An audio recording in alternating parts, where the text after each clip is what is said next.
welcome to TimesXP. And last week, a former Rutgers University student, Anudeep Revuri, and 6 current students were arrested in a major drug sting operation. The Middlesex County Prosecutor Officer announced the arrest on December 5th, revealing that Revuri, along with 6 other students, have been involved in an illegal drug trafficking operation. If I tell you about Revuri, then he is just 23 years old, graduated from Rutgers University with a degree in computer science from the New Brunswick campus. Although he is no longer a student at Rutgers, Revuri's connection to the university and his involvement in this illegal operation has shocked many. According to the charges, Revuri is facing serious allegations, including being the leader of the drug trafficking network. He has also been charged with conspiracy to distribute drugs and leading a drug network. Now, these charges are pretty serious, specifically given that they involve multiple illegal substances and a network that targeted Rutgers University students. The particular investigation into Revuri and the other involved in the operation lasted several months. Authorities discovered that Revuri has created a private social media network specifically for drug dealing. Now, this network allowed dealers to share drug menu where they could list different type of drugs that they are selling. Students at the university who were able to join the network by proving their affiliation with the university could browse the menu and then directly contact the dealer to make drug purchases. Revuri may have been graduated, but other 6 individuals were arrested are the current student of the university. These students, all of whom are facing charges in connection to the drug trafficking network, include the names that are given at your screen. Now, all of these students were arrested as part of the same drug sting operation. Their involvement in the illegal drug network shows just how widespread the problem at the university is. These students, who are facing very serious charges related to drug trafficking and conspiracy, are now part of criminal investigation. And this particular investigation has rocked the university community. The arrests were the result of the long-term investigation called Operation RU Farm. This operation was led by Middlesex County Prosecutor's Office Narcotics Task Force with help of the Rutgers University Police, New Brunswick Police and Suchir County Prosecutor's Office. The purpose of the operation was to uncover and stop illegal drug activities on or around Rutgers University campus. The investigators discovered that a secret social media network has been used by the students to buy and sell illegal drugs. This network, run by Revuri, allowed the sale of drugs to be hidden in plain sight, making it harder for authorities to detect the illegal activity. Meantime, Revuri's lawyer spoke to the New York Post about this particular case. He stated that while Revuri created the online chat room where drug sale took place, he did not personally organize or direct any sort of sale. According to the lawyer, Revuri was not involved in this particular drug transaction and was merely the creator of the platform.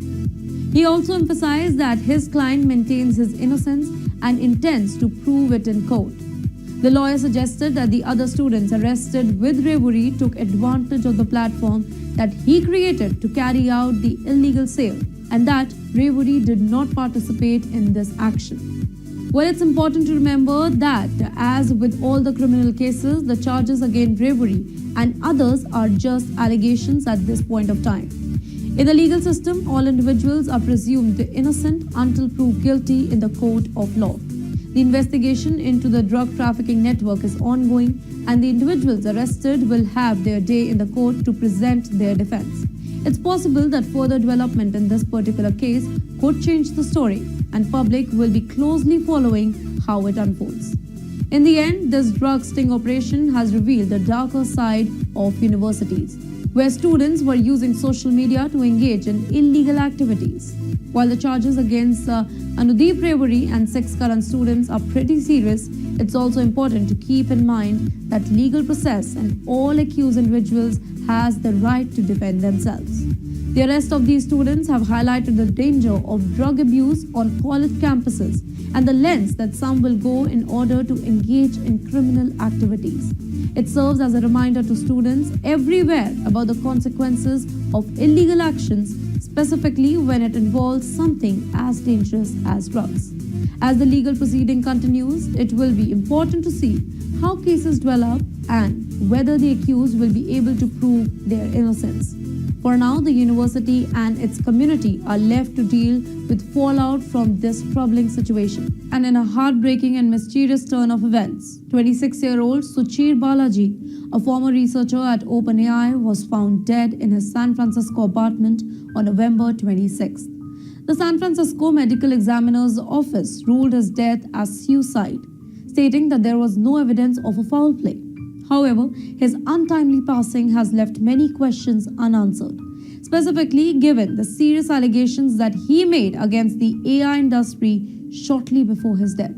Now, this is the story of a young genius with Indian roots, a bright career in artificial intelligence, and a bold whistleblower who dared to expose what he believed was unethical practices of AI companies like OpenAI. Let's understand who Suchir Balaji was, what he stood for, and the revelation that shook the world of AI. Born and raised in Cupertino, California, to Indian American parents, Suchir was a child prodigy. He excelled in programming competitions from a very early age, winning prestigious competitions like a Berkeley Programming Contest and ranking 31st at the ACM ICPC World Final in 2018. With all these achievements, he even placed 7th in Kagel's passenger screening algorithm challenge, backing a whopping $1 lakh prize. He was no ordinary programmer. Suchir's brilliance earned him accolades like US Open 2016 national champion in computing and a place at USACO finalist.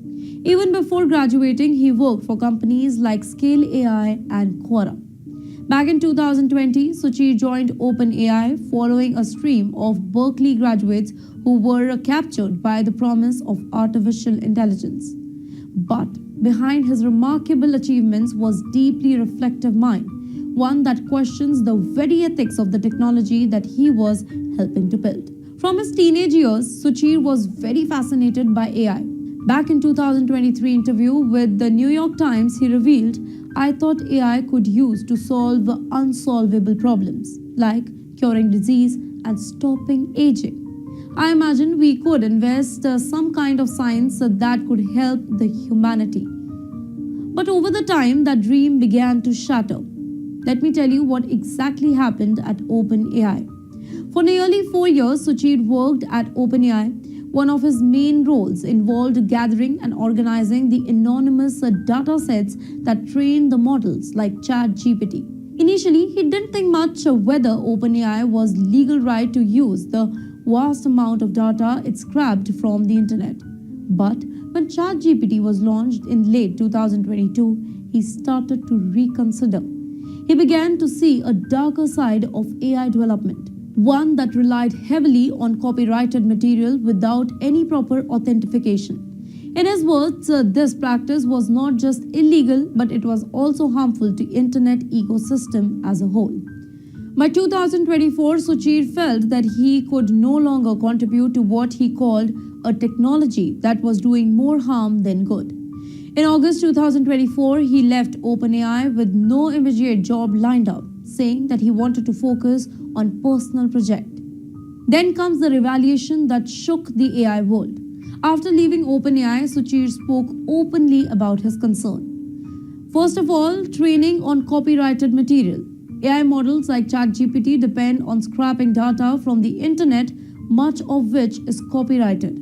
Secondly, according to Suchir, this resilience of copyrighted material without authorization violates intellectual property. Also, he warned that this model was not sustainable. By relying on the labor of creators like writers, journalists, and artists without compensating them, AI was effectively undercutting their industries. Suchir argued that AI chatbot directly compete with the creators whose work they intimidate. For example, AI-generated content could replace articles, story, or online forums, potentially wiping out the very creator who fueled the internet. Then comes AI hallucinations. He highlighted the problem of false or misleading outputs known as hallucinations. These errors could damage trust in online information and make the internet a more unreliable space. On his personal website, Suchir wrote, generative models are designed to imitate online data. But if they replicate copyrighted material during the training, this act could be illegal unless protected by fair use. Unfortunately, fair use is not a blanket protection. It's decided on a case-by-case basis. Now, what makes this story even more unsettling is that a day before Suchir's death, he was named in the court filing. OpenAI was ordered to search files linked to him as part of a lawsuit regarding its data gathering practices. Now, this timing has led to speculations about whether the mourning pressure and legal scrutiny contributed to his tragic decision. Let me tell you, Suchir was not alone in this concern. Several major organizations, including news publishers like New York Times and best-selling authors like John Bisham, have filed lawsuit against OpenAI. They claim that the company used their copyrighted content to train chatbots that now directly compete with them. Meanwhile, the Indian authors and creators are also worried about how AI tools may misuse their work. As many platforms adapt generative AI, the livelihood of millions writers, journalists, and artists are at risk. OpenAI, however, denies all these allegations, insisting its practices are legal under fair use principle.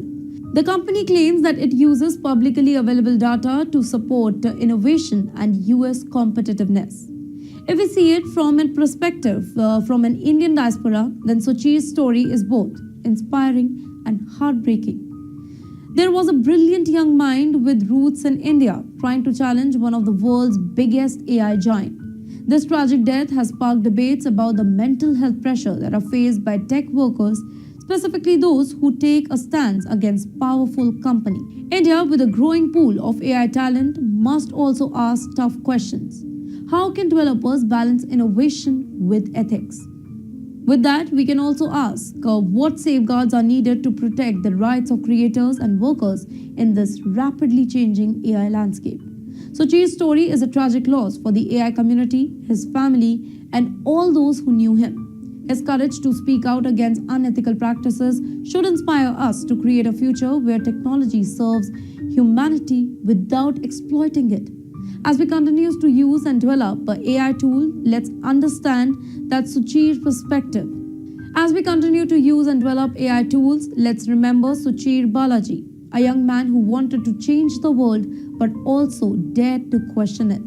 In a heartbreaking incident, at least 12 people were found dead at an Indian restaurant in Gadori, a famous tourist destination in Georgia. The tragedy has left the local and Indian communities in shock, and authorities are scrambling to determine the exact cause of the death. What exactly happened at the restaurant, and why is this case being investigated so closely? Let's dive into the details. So, according to the Ministry of Internal Affairs of Georgia, the victims were discovered in the sleeping quarters located on the second floor of the restaurants. These were primarily employees of the establishment, believed to have been resting after the work. What's even more tragic is that initial examination revealed no sign of violence in the body, leaving investigation to deep digger into this mystery. Now let's talk about the suspect. Authorities actually suspect that the tragedy may have been caused by carbon monoxide poisoning. The restaurant had reportedly experienced a power outage in the night before, and a generator was used in the nearby enclosed space.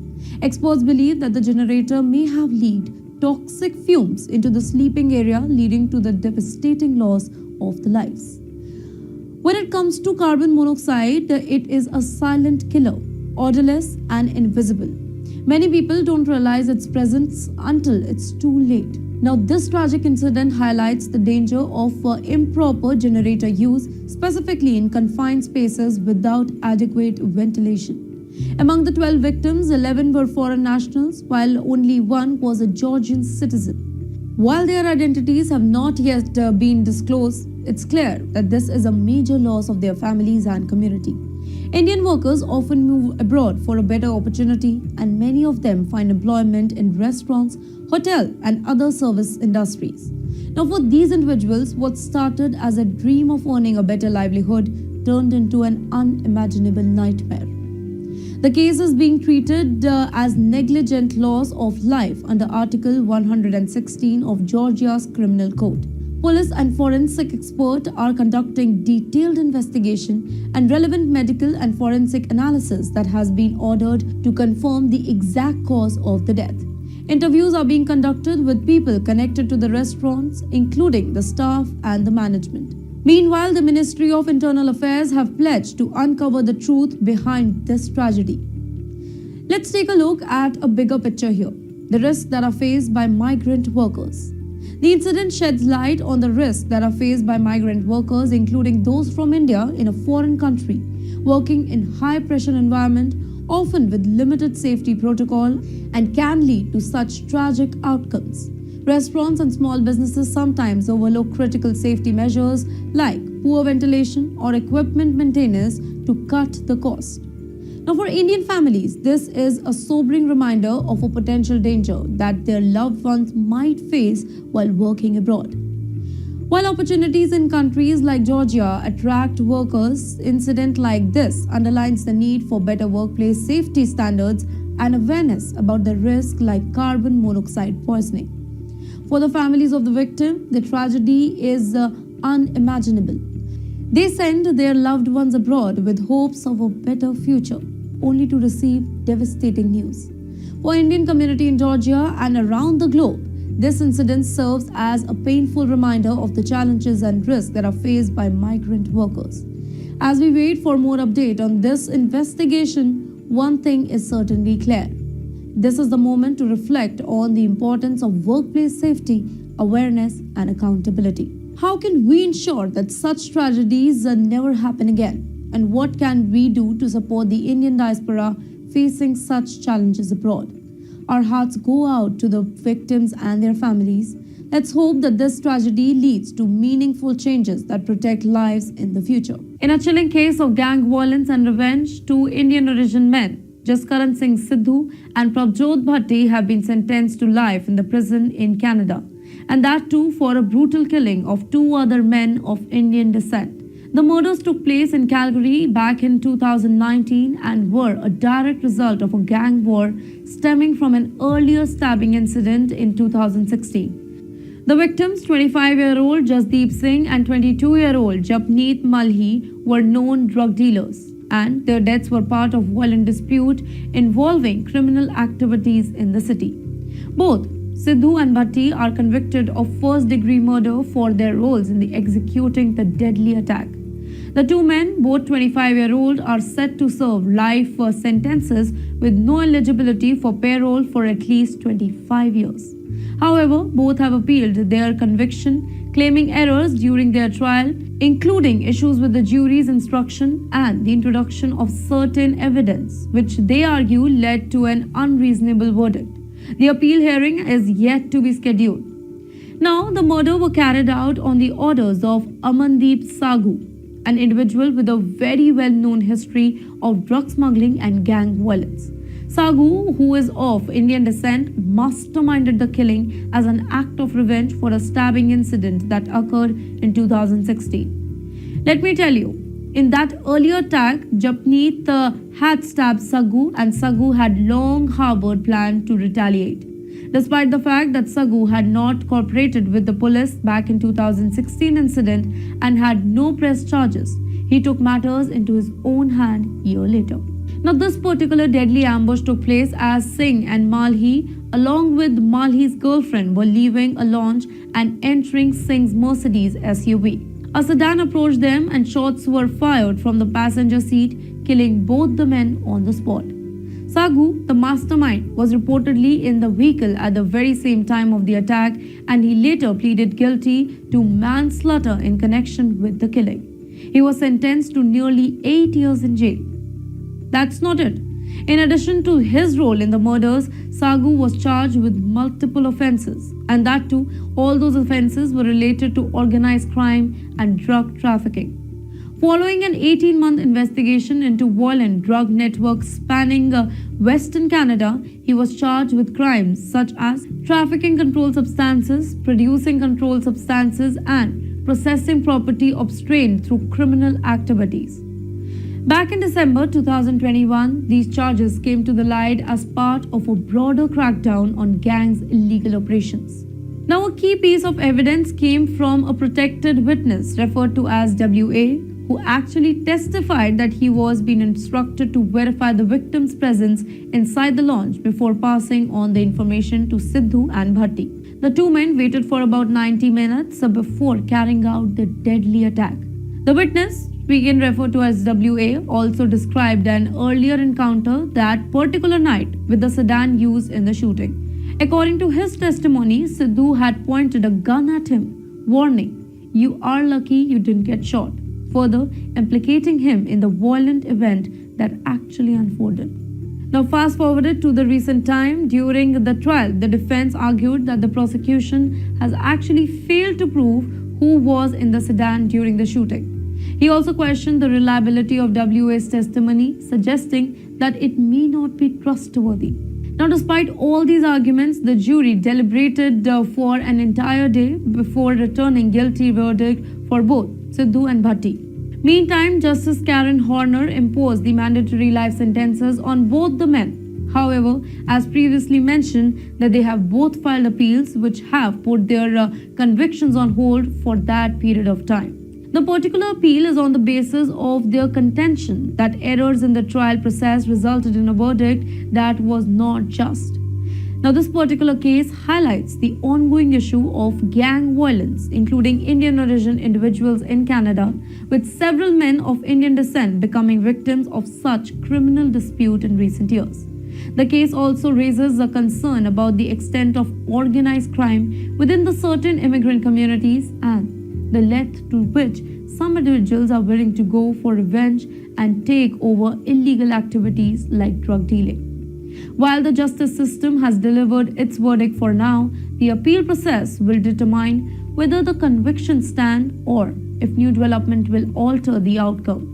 The case continues to shed light on the darker side of Canada's criminal landscape and the ongoing battle against gang-related violence. Imagine this, an 80-year-old grandfather out for a peaceful walk with his dog, and what follows leaves an entire family and community heartbroken. This tragedy happened not in India but in United Kingdom, where an Indian origin man, Bhim Singh Kohli, lost his life under shocking circumstances. Let me tell you what exactly happened. On quiet September evening in Franklin Park, Leicester, a place where families gather around, Bhim Singh Kohli, a loving grandfather and well-respected member of the Indian community, was taking his usual stroll with his dog. What nobody expected was an assault that would tragically took his life. Bhim Singh Kohli passed away in the hospital soon after with severe neck injury confirmed as the cause of the death. Meanwhile, the news spread quickly, leaving his family and the entire Indian community in the United Kingdom shocked. Now, what makes this case even more unsettling is the age of the suspected person who's involved. Two children who have been charged, a 15-year-old boy and 12-year-old girl. Yes, a child as young as 12. The 15-year-old boy was initially charged with murder, while the 12-year-old girl has now been charged with the manslaughter. But you know what? Due to UK law protection minor, their names cannot be revealed. This incident feels almost unthinkable for many Indians, where elderlies are treated with utmost respect. To imagine children being involved in such violent act is deeply disturbing. Meanwhile, the pain for Bhim Singh Kohli's family is unimaginable. In a heartbreaking statement, they described him as a loving husband, father, and granddad who adored his grandchildren and lived for his family. For the family, this loss is more than just a tragedy. This cannot be compensated. Losing somebody in such an unexpected, violent manner is pain no words can fully express. Meanwhile, it has deeply impacted the Indian community as well. The incident has also sent shockwaves through the community, not just in UK but worldwide. For Indians, respect for elderly is sacred, and grandparents are often the pillar of the family, offering wisdom and unconditional love. This attack feels like an attack on the very value that India holds so dearly. Families abroad are now questioning the safety of parks and public spaces. The incident also raises a lot of concern about how children so young ended up in such a violent situation, sparking discussions about the influences that they are exposed to. Now, this tragedy leaves us with some questions. How did children this young get involved in such a violent act? What kind of society or family influence could have played a role? Meanwhile, should children this age be held accountable for their actions? And most importantly, how can families and community work together to ensure that such incidents never happen again? Meanwhile, the UK police continue their investigation, but with the upcoming trial, further details are now being restricted. For now, the entire community remains shaken. Bhim Singh Kohli's death is not just a personal tragedy for the family, but also a reminder of the vulnerability in today's society. What do you think? Should children as young as 12 should be accountable for such crimes? What can society do to prevent such incidents? Share your thoughts in the comment section below. Until next time, stay safe and take care of your young ones. Did you know that India has been added to US Immigration and Custom Enforcement list of uncooperative countries? Now, this list includes nations that ICE says that they don't provide enough help when it comes to deporting people back to their home countries. Other countries in the list includes Bhutan, Cuba, Iran, Pakistan, Russia, and Venezuela. But what does this mean for Indian migrants, and why has India been on the list? Let's take a closer look. According to ICE, these nations fail to assist with critical steps in the deportation process. This includes things like not conducting interviews with their citizens, delay in issuing travel documents, and not helping with repatriation of their nationals on time. Now, for India, this might come as a surprise for many, given the strong diplomatic ties between the United States and India. However, ICE claims that lack of cooperation creates hurdle in the smooth deportation of the individuals.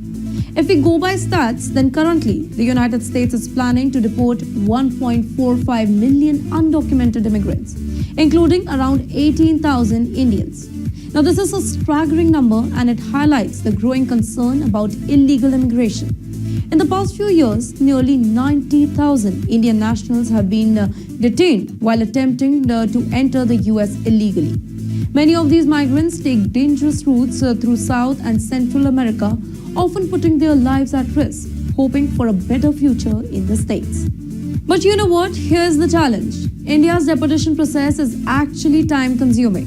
Officials in India have often pointed out that verifying the nationality of undocumented migrants isn't actually easy. Without proper identification or travel documents, this process gets delayed further.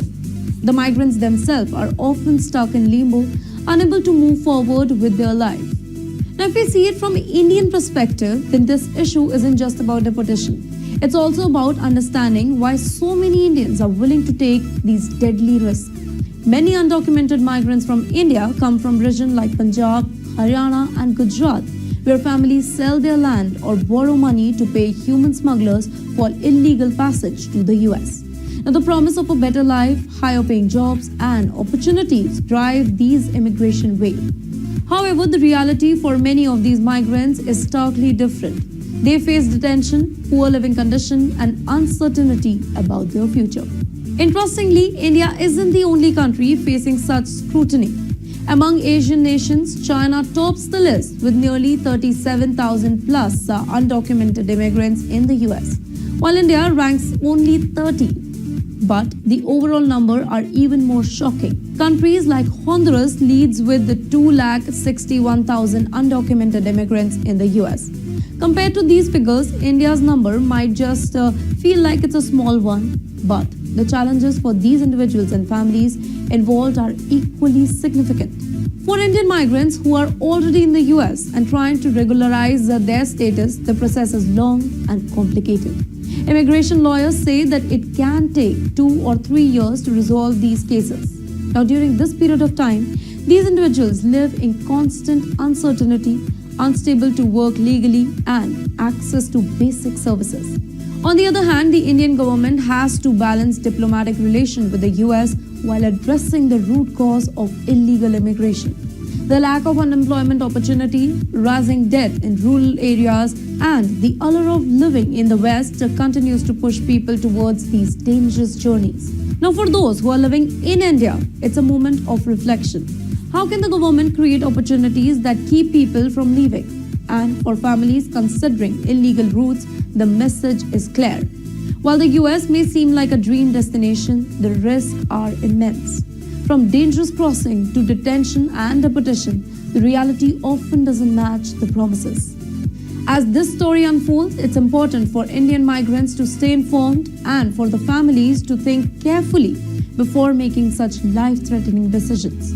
Whether through awareness or strong policies, solving this issue requires action on multiple fronts. Now, what do you think?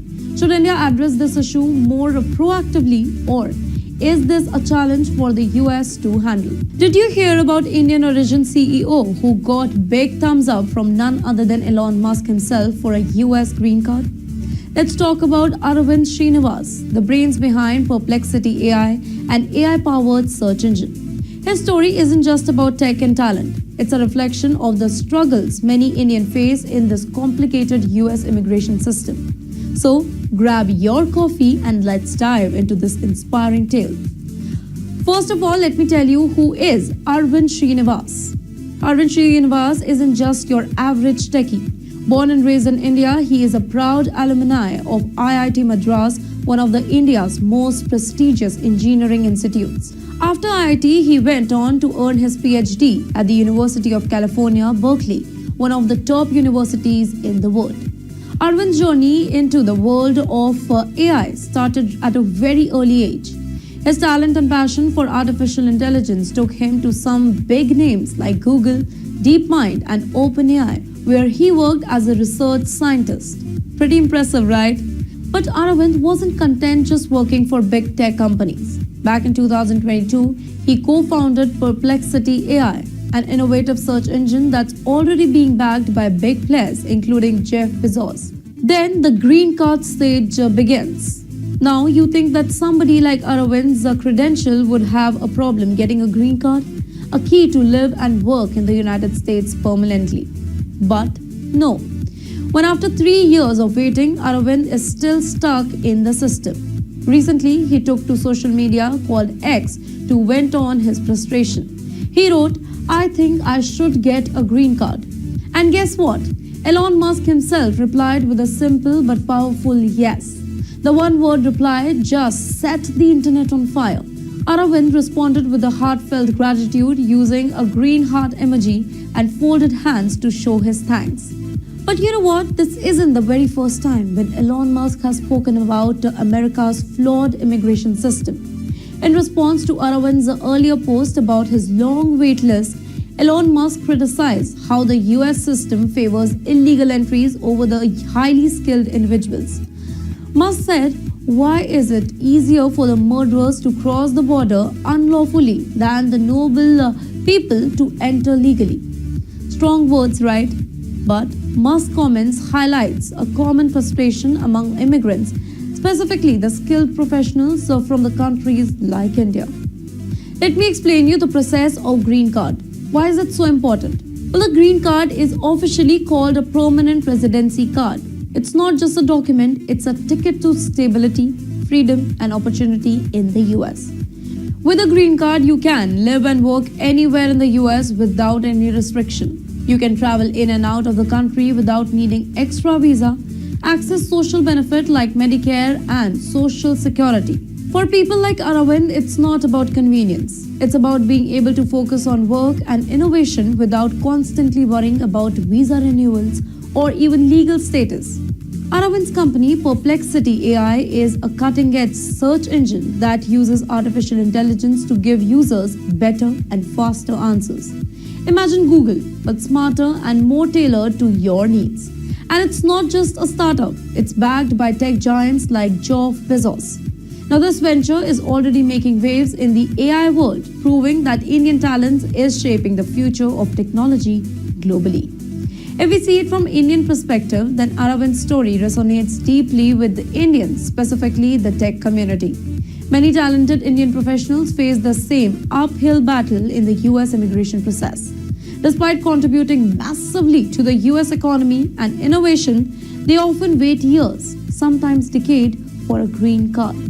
India's backlog in employment based on green card system is one of the worst, with time waits stretching beyond 20 years for some categories. And let's not forget the brain drain that causes, with many brilliant minds choosing other countries like Canada and Europe, where process is quicker and more straightforward.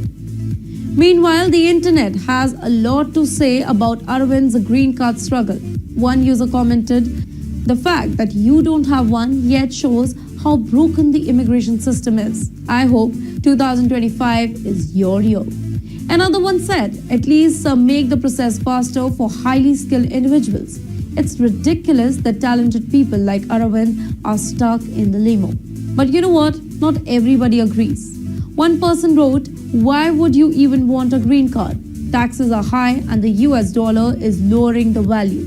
But Aravind isn't just complaining, he's offering solution. He suggested creating a streamlined, tech-enabled system for immigration.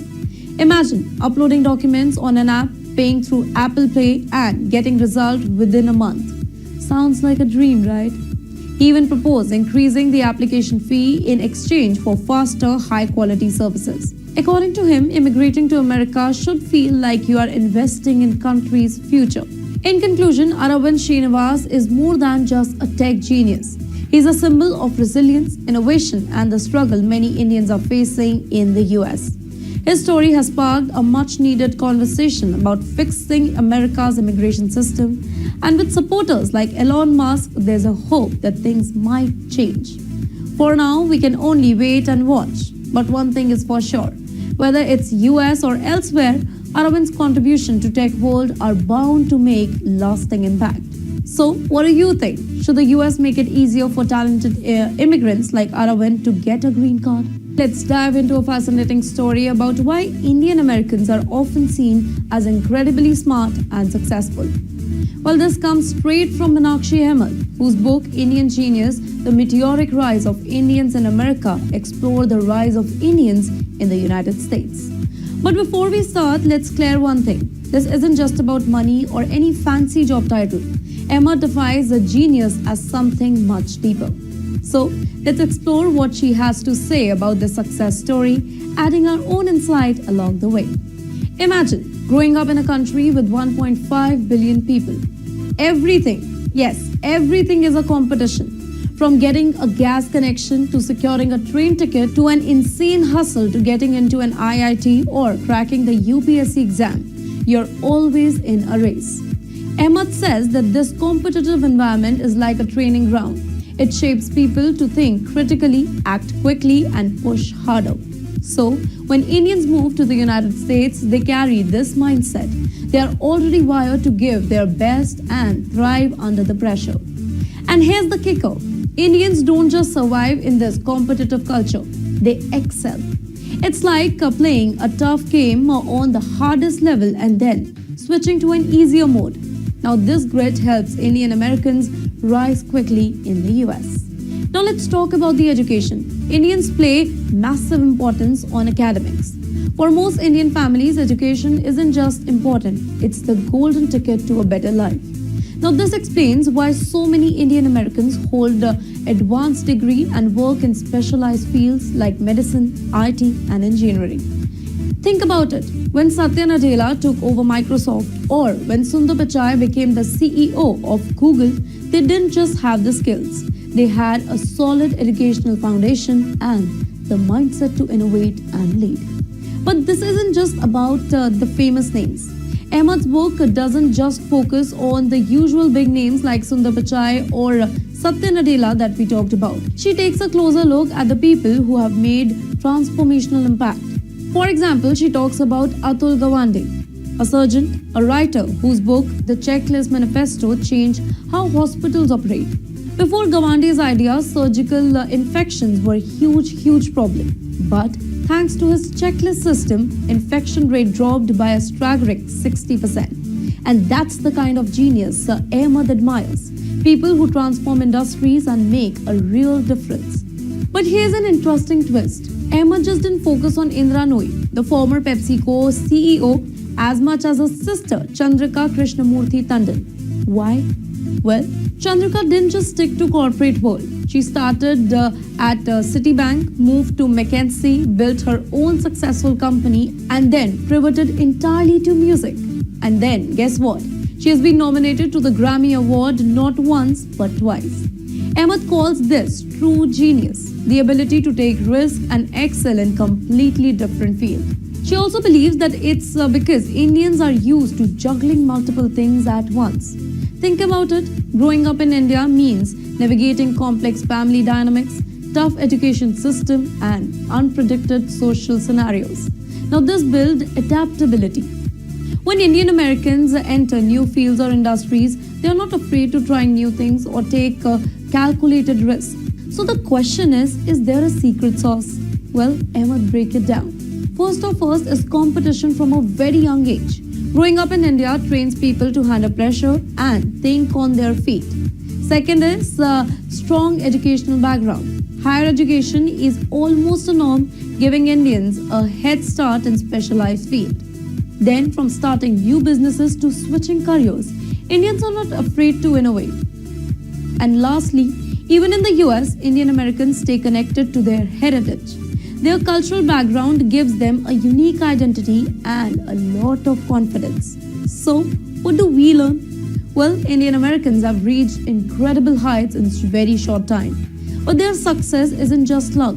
It's a mix of hard work, adaptability, and strong sense of community. For Indians back home, this is a reminder of what's possible when you combine grit and vision. Now, for the world, it's an example of how diversity and different cultural strength can bring fresh perspective and innovation. So, next time you hear about Indian CEO, entrepreneur, or artist making waves in the US, remember, it's not about being smart. It's about being transformational. If you remember, then earlier this year, the Ambani family hosted a wedding celebration that could rival any Hollywood blockbuster. Over 7 months, guests were entertained by global superstars like Rihanna and Justin Bieber, spanning luxurious locations from Mumbai to Italy. The reported cost, well, a jaw-dropping $600 million.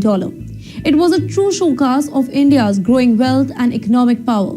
But fast forward just few months, the mood is shifted drastically. Two of India's wealthiest men, Mukesh Ambani and Gautam Adani, have tumbled out of the elite $100 billion club. They are facing new challenges that threaten their business empires and fortune. Mukesh Ambani, the chairman of Reliance Industries, once Asia's richest man, saw his wealth peak at $120 billion in July 2024. By mid-December, however, his fortune has fallen to $96.7 billion. His troubles stem from multiple fronts. Reliance's energy business is struggling as global demand for oil weakens and competition from China is intensified.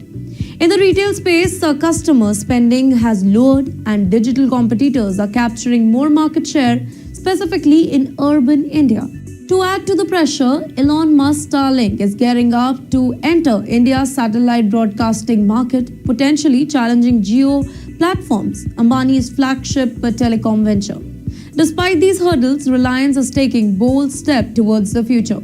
A joint venture with Walt Disney is set to create an $8.5 billion streaming giant in India, while a partnership with NVIDIA aims to bring advanced AI computing infrastructure to the country. On the other hand is Gautam Adani. The founder of Adani Group has also faced significant setbacks. His wealth, which peaked at $122 billion last year, has dropped to just $82 billion. Adani has been grappling with US Department of Justice probe into alleged bribery within the Adani Group. Now, this comes on the heel of last year's explosive Hindenburg's research report accusing him of fraudulent practices. Although Adani has denied all these allegations, the damage to investors' confidence is undeniable. The probe is also making it really hard for Adani to secure funding, further restraining his ability to win new contracts.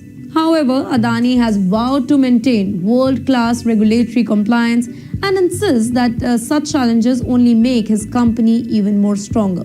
The challenges facing Ambani and Adani highlight broader insecurities in Indian and global economy. Rising debt concern, weakened demand, and international trade issue are impacting major industries in India. Now, globally, the return of Donald Trump to the power in the United States could mean higher tariffs, making India exports less competitive. Even other Indian billionaires such as Radhakrishnan Damani has faced setbacks. His D-Mart chain is struggling with low football and fierce online competition, reducing his net worth from $27 billion in 2021 to $17.1 billion today. But let me tell you, yet it's not all doom and gloom. Despite the turbulence, India's top 20 wealthiest individuals added a combined $67.3 billion to their fortunes this year. Shiv Nadar of HCL Technologies added $10.8 billion, while Savitri Jindal, the owner of the Jindal Group, gained $10.1 billion.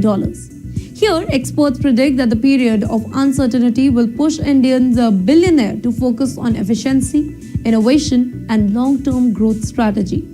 The rise and fall of fortune is part of the game of billionaires. For Ambani and Adani, these challenges may just be temporary hurdles in their larger-than-life journey.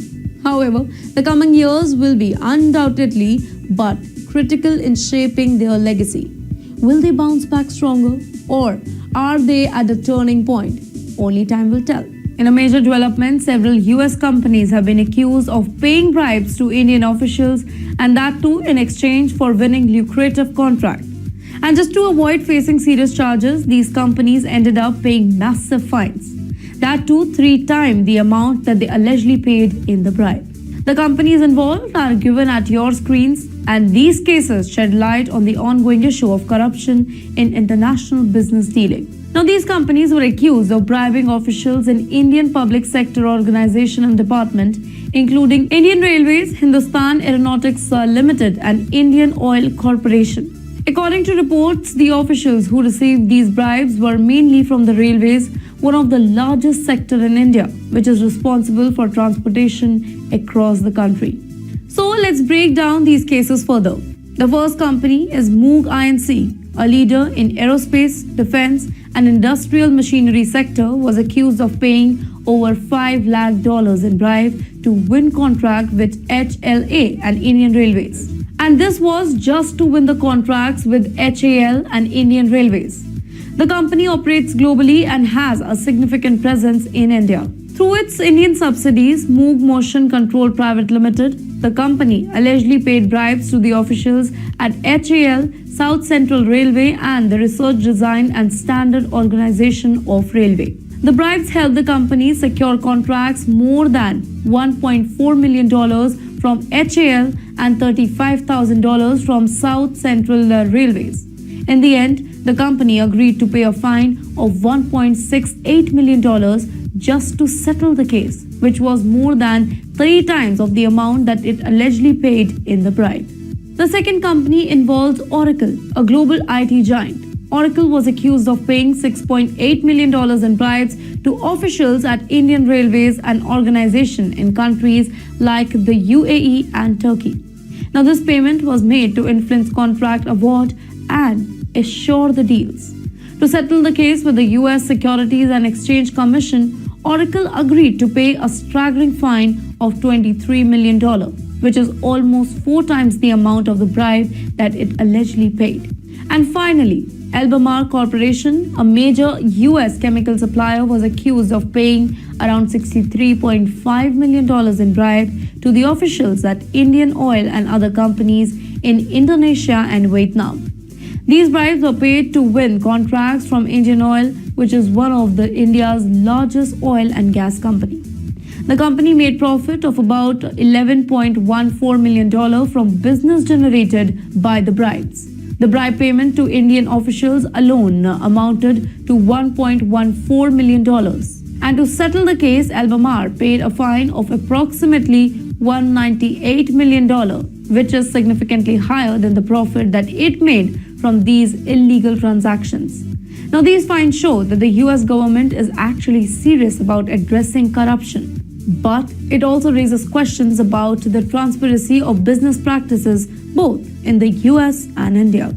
Meantime, the Indian government has often faced criticism for not taking strong enough action against corruption, specifically involving foreign companies. Now, it's crucial for both governments to address these issues to prevent such practices from undermining their economies and public interest. Now, this situation has sparked a larger conversation about the role of international companies in developing countries like India. On one hand, these companies bring investment and technology, but on the other hand, their involvement in corruption practices could actually harm India's reputation and hinder progress. As the growing global power, India must strike a balance between welcoming foreign investment and protect its system from corruption. Now, what do you think about these massive fines? Are they enough to deter future corruption, or do we need even stricter regulation? How can India protect itself from such corrupt practices while continuing to grow its economy? Did you know that Indians are the largest group of international migrants in the entire world? Whether it's the United States, the UAE, or countries in Southeast Asia, vibrant Indian communities can be found every single where. According to the latest UN report for 2024, nearly 18 million Indians live outside India. And when you include individuals of Indian origin, this number jumps up to 35.42 million. In simple terms, India leads the world in immigration. The United States is the top destination for Indians, with 5.4 million Indians calling it a home. They make up about 1.6% of the total US population, and their contribution is actually remarkable. Indian origin leaders such as Sundar Pichai of Google and Satya Nadella of Microsoft have made the biggest global corporation. Places like California, Texas, and New Jersey are full of Indian grocery stores, temple, Bollywood movie screening, and restaurants serving mouth-watering dosa and biryani. Meanwhile, the Middle East is often called the second home for many Indians, particularly from Kerala and Tamil Nadu. Countries like UAE, Saudi Arabia, Kuwait, and Qatar attract millions of Indian workers due to job opportunity in construction, healthcare, and skilled labor services. For example, in UAE alone, Indians make up to 38% of total population, with about 3.5 million Indians living over there. Indian festivals like Diwali and Onam are celebrated on a grand scale, showcasing the strong cultural connection as well. Then comes Southeast Asia. Indians have historical roots that go back to generations. Countries like Malaysia, Singapore, Myanmar, and Sri Lanka have large Indian community. Malaysia, for example, has over 2.8 million Indians, primarily Tamil descendants who migrated during the British colonial period, while Singapore hosts a small yet highly successful Indian population dominating fields like IT, banking, and education. Then comes Canada and Australia, which are becoming increasingly popular among Indian students and professionals. Canada now has 1.4 million Indians, with cities like Toronto, Vancouver, and Calgary emerging as hubs for Indian families and businesses. Australia, on the other hand, with over 9 lakh Indians, attract many young Indians for higher education and a better lifestyle. From tech professionals in Sydney to cricket-loving families in Melbourne, Indians are leaving a mark across the globe. But here's the question: why are Indians moving abroad in such a large number? Well, the reason is clear. Better job opportunity in the Middle East and the United States, access to top quality education in Canada and Australia, an improved living standard for families, and long-standing historical connections in Southeast Asia. Wherever they go, Indians bring their culture, tradition, and talents, keeping our heritage alive. Whether it's the aroma of spices in Dubai, Diwali lights in New York, or Bharatnatyam performance in Singapore, the Indian diaspora continues to shine. From leading global corporation to contributing in medicine, IT, and academia, Indians are making the country really proud on world stage. Leaders like Sundar Pichai, Satya Nadella, and Kamala Harris are the prime example of how far Indians have come. So, where do you think the best place for Indians to settle abroad is? Let me give you a shocking update. Imagine paying 63,000 rupees for a business class ticket, expecting luxury, comfort, and top-notch service. Instead, you get dirty seats, broken table, and even food served on hair-infected pillow. Sounds like a bad dream, right? Well, that's exactly what happened to Drew Pinsky, a popular travel vlogger from the United States, on his flight from London to Amritsar with Air India. Let's dwell into the shocking story that got the internet buzzing. Drew, who traveled to all 197 countries in the world, decided to upgrade his ticket for $750. He was kind of hoping for a smooth 9-hour journey in the business class. But what he got was far from business class experience. Let me tell you his nightmare. The problem started right at the seat. It was broken and wouldn't recline. Yes, you heard it right. 9 hours sitting upright with no way to relax. And the table? That was stuck too, refusing to come out. But wait, it gets worse. Ryu was handed a pillow with a hair on it. Yes, hair. To make matter worse, the seat was filthy with dust piling on every corner. Ryu described this as pathetic and even questioned what kind of business class is this? No entertainment, no Wi-Fi and cold towel. If you thought he could distract himself with some in-flight entertainment, think again. The entertainment system didn't work, and the cherry on the top? The promised Wi-Fi wasn't functioning either. Ryu was even served hot towel that was ironically cold. Meantime, the social media users were very quick to react to Ryu's post. While some shared their own bad experiences with Air India, others expressed their disappointment saying, "How can India's flagship carrier offer such terrible services?" But also, some of them stood up for the airline, pointing out that Air India is under new management by Tata Group and is undergoing an overhaul. Many hope that these incidents would push the airline to actually improve. But here's the question, why this pride? Hearing such complaints, specifically from international travels, feels like a blow. With some Indian families relying on Air India for long-haul flights, these stories raise serious concern about quality and service. Now, to be fair, Air India is trying really hard to revamp its image under the Tata Group. They have announced plans to upgrade their fleet, improving training for the staff, and even investing in better in-flight technology. But stories like this one shows that there's still a long way to go. If you're flying in with Air India, here are some tips for you. First of all, check reviews. Always look for recent reviews before booking your flight. Then, if you face problems during your flight, report them immediately to the staff or any customer care. Passengers in India have right under DGCA guidelines. If the service isn't up to the mark, don't hesitate to file a complaint. And the final thought?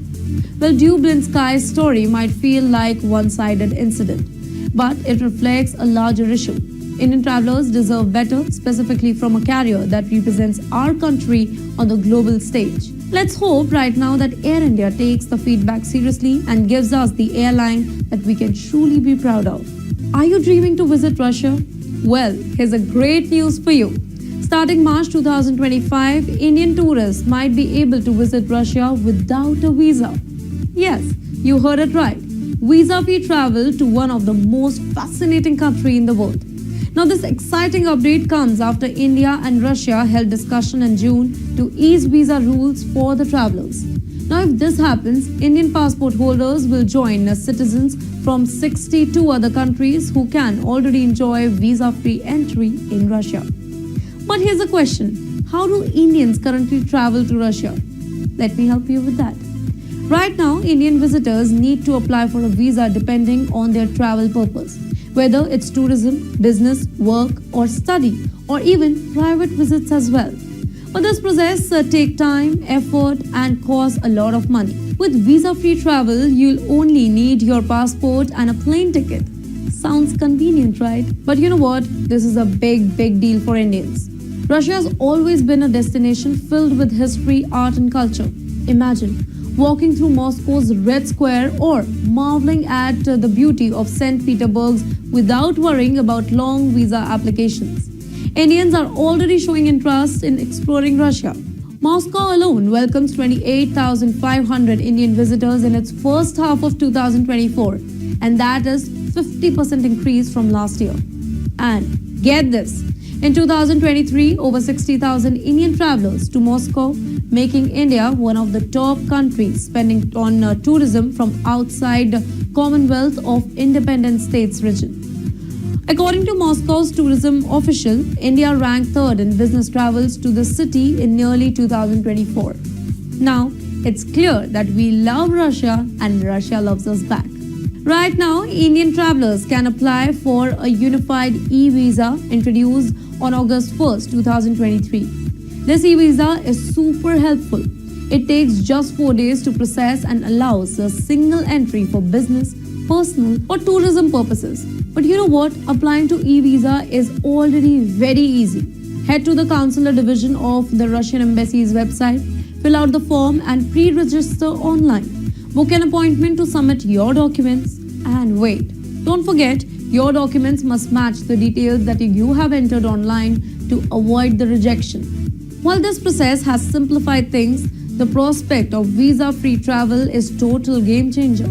Imagine saving not only money but also the hustle of paperwork. But why Russia is particularly opening its door to Indians? Isn't that worrying you? Well, this move isn't just about convenience. It's about strengthening the ties. Russia values its deep-rooted friendship with India. By making travel easier, both countries can boost tourism and cultural exchanges as well. Now for us, Indians, it means more chances to explore the breathtaking landmarks. Now with visa-free travel expected by 2025, start planning your dream Russian vacation now. Whether you're a Bollywood fan wanting to see where Indian movies have been shot or a foodie curious about Russian cuisine, the opportunities are endless. So, are you ready to pack your bags for Russia? Share this amazing update with your friends and family and let's get you excited about exploring the whole new world, no visa required. Now, if you remember, then Donald Trump during his campaign trail made big promises to American workers. We will build American, buy American and hire American. It was a clear message that he would prioritize American jobs and workers over everything else. But you know what?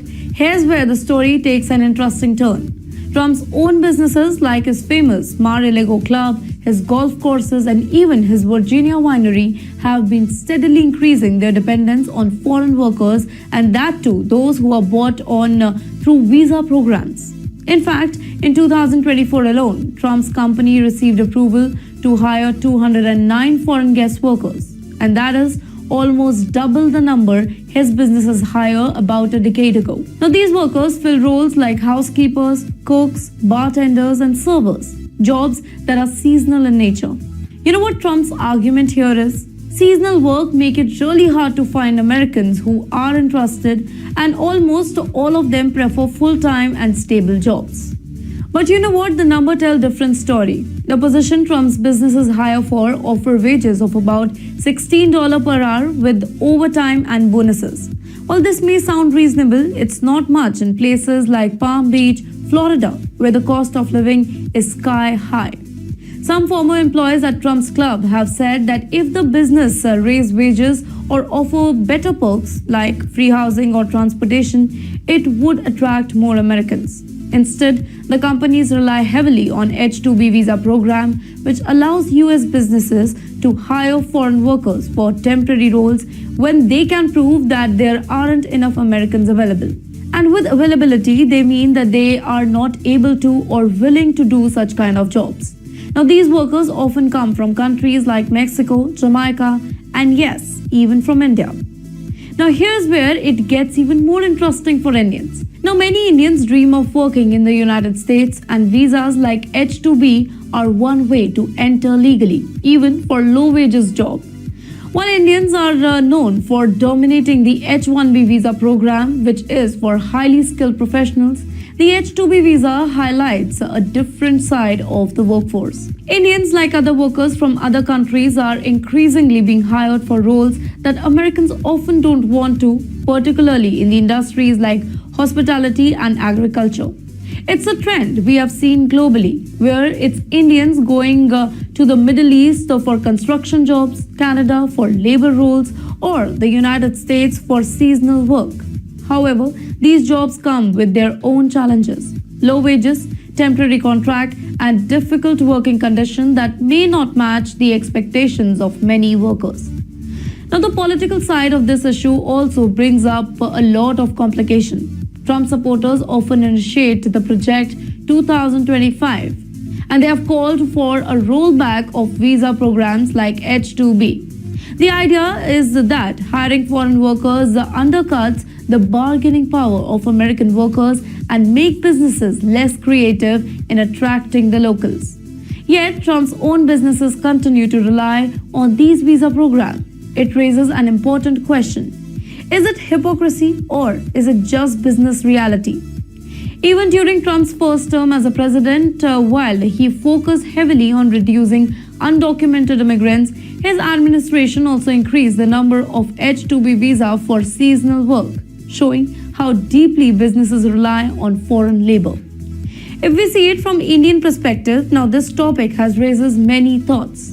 On one hand, programs like H-2B offers an opportunity for Indians and others to work abroad legally. But on the other hand, they reflect a global pattern where foreign workers fill the gap that locals do avoid. The hospitality industry, specifically in places like Florida, faces a high demand for workers during peak season, specifically when tourists and snowbirds, people who travel south during the winters, create a massive economic boom. Meantime, employers argue that there simply aren't enough Americans available or willing to take on these temporary jobs. Some experts believe that this issue could be solved if businesses offer better wages or benefits to attract Americans to seasonal jobs. Let me give you an example. They suggest offering free houses, transportation, or airfare to bring workers from other parts of the United States where job opportunities are actually limited. Now, this way, instead of relying on the guest workers, businesses could create a system where locals fill these kind of roles. But so far, businesses, including Trump's, have continued to choose the foreign workers because it's often easier and cheaper. For Indians looking at this particular issue, it's important to see the bigger picture here. While working abroad might seem really attractive, roles like these show the reality of temporary jobs in the United States. The pay isn't as glamorous, the contracts are really short, and the work itself can be really demanding. It also highlights the fact that America's labor market, despite the political rhetoric, depends on foreign workers to keep certain industries, like the hospitality, run really smoothly. Trump, like many other politicians, often use immigration as a talking point, blaming foreign workers for the struggle of local Americans. But at the same time, businesses, including their own, quietly benefit from hiring them. So this raises some important questions. If businesses like Trump's raised wages and offer better benefits, would Americans take these jobs? Or is hiring foreign workers just the reality of today's economy? For Indians, would such roles be worth it if they came for a better pay and living conditions? Well, programs like H-2B may offer legal pathway to work in the US, but it also reveals the challenges and the implications within the global labor market. This topic shows us that the Hire American slogan is more complicated than it sounds. Trump's businesses, along with many others, depend on foreign labor while publicly promising to prioritize American workers. The bigger question remains the same. Can the system change to benefit both American and foreign workers, or will these implications continue? It's something worth thinking about, specifically for those in India considering opportunity abroad.